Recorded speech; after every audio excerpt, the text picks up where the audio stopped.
More than anything, it just kind of feels like validation that you're on the right path, said Styles in the press room after his win. When we get in the studio and begin a record, we just make the music that we want to make, and it's really nice to feel like that is the right thing to do. Styles, who also won for Best Pop Vocal Album, discussed the continuity of creating the album, which debuted at #1 on the Billboard 200 chart when it was released in May, and performing it at shows and residencies across the country during his just-concluded North American tour. I've always loved performing so much. It's always been my favorite part of working in music. And I've been able to really fall in love with the album-making process, and now that is one love of my life and playing it is another one, he said. It's amazing to see the way songs that mean so much to me, to see how much they mean to other people when you're playing for them. In terms of that, I'm so grateful for my fans, who've created an environment where I feel like I can make what I want to make.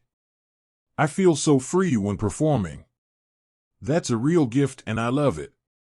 He also gave big love to his fans for propelling the energy in the room, the atmosphere that is created in live music and the experiencing of that. When there's someone on stage, it feels like that's what that person is doing. And in reality, I very much feel like the fans create that atmosphere for me, and the room is this energy that almost feels like it's too magical for me to take any responsibility for, he said. It's probably the thing I'm proudest of in my life, this feeling that is in the room that I get to experience every night on stage. Playing for an amazing group of people every night is my favorite thing to do.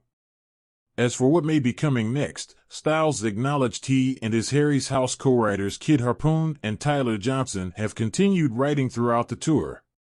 We've always tried to not really stop writing because it feels like you have this big stop and then you come back to it and it can feel like you're trying to prove something or follow something up, he said.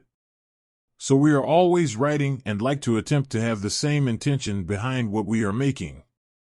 ABBA, Adele, Bad Bunny, Beyoncé, Mary J. Blige, Brandi Carlile, Coldplay, Kendrick Lamar, and Lizzo were also up for Album of the Year.